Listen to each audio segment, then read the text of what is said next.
Meetings are not special because God chose to specially move. A meeting is special because the hunger of the people was special. Simple. Ordinary water became so charged. People gathered, sick people, and they were there waiting for the moving of the water. Great expectation. The one who made the one that turns the water came in their midst. None of them was expecting anything. Do you remember?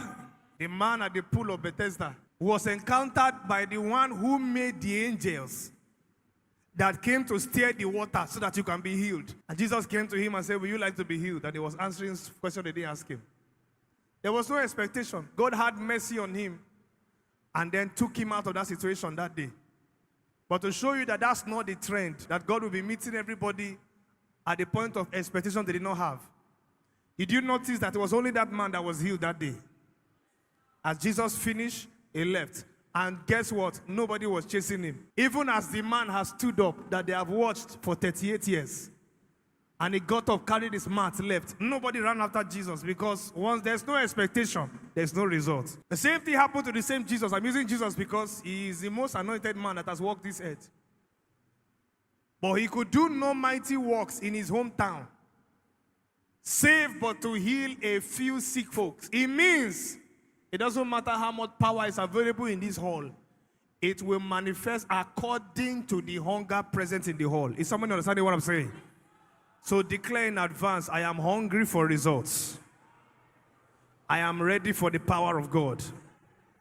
Let's open our Bibles very quickly if you have one with you. Genesis chapter 17 from verse 19 to 21. 1, 2, go. Out loud, please. Can we read together in unison? 1, 2, go.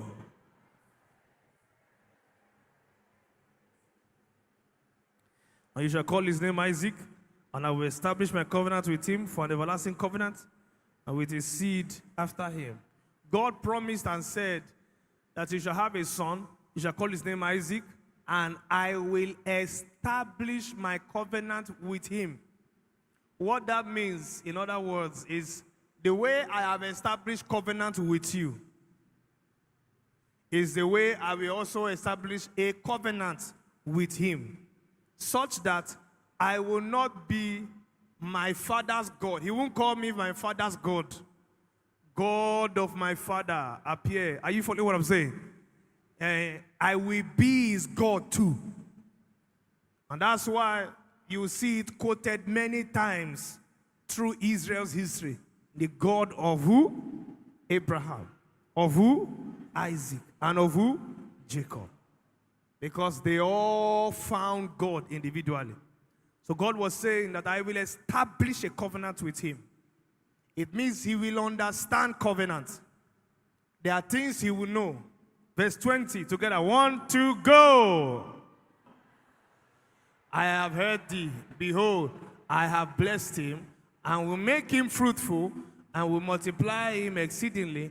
12 princes shall he beget, and I will make him a great nation. So I will bless him. He will born plenty children. If you look at Message translation, very funny. He said, I will make sure he has plenty of, he'll be born children, plenty. He will have grace to get belly. Are you getting what I'm saying? Anybody touch like this, as he just touched the person, in Jesus, bam, the person will, you understand what I'm saying? So what we're talking about here is not just having cars, houses, children, marriage. What we're talking about is what produces those things. It's the covenant. It's understanding of covenant. God doesn't break his covenant, his promises. You play your part, he plays his part. Is somebody following what I'm saying? So Isaac was doing business knowing that covenant is powering the business. Is somebody hearing what I'm saying? You look at his results, you will know that this guy had covenant practices. And you will know this guy understood covenant. It means what his father can do, he can do it. In fact, I dare say he became even greater. The way they were describing his greatness, they say he became great, became very great, until he became exceedingly, he was just going like that.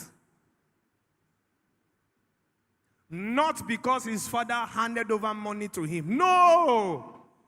It's because the same covenant God cut with Abraham, he cut it also with who? With Isaac.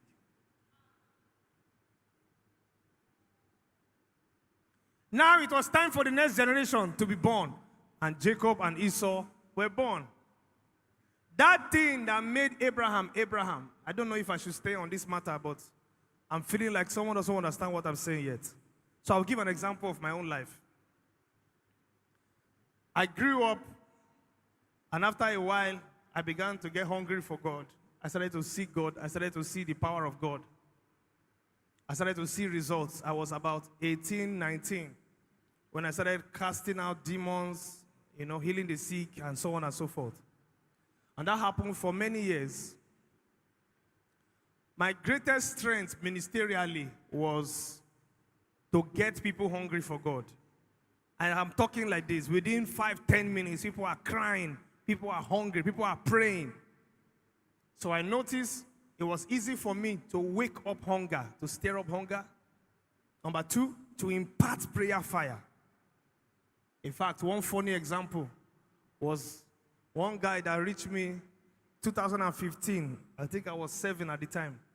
And he said, "Your song has blessed me. Your songs have blessed me so much.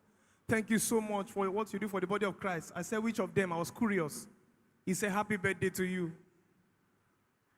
I said, "Today is not my birthday." I said, "Which song has blessed you?" He said, "Andy, happy birthday to you song." It confused me a bit. And I remember I actually have a song like that. "Happy birthday to you, child of God." So he said he uses it for his quiet time, and that is always own law is sweet. He dey go.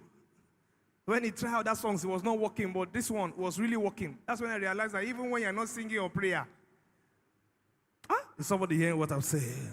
Yeah. That's why I know all those worthy musicians, it's not even what they are saying, it's what they are that they are communicating.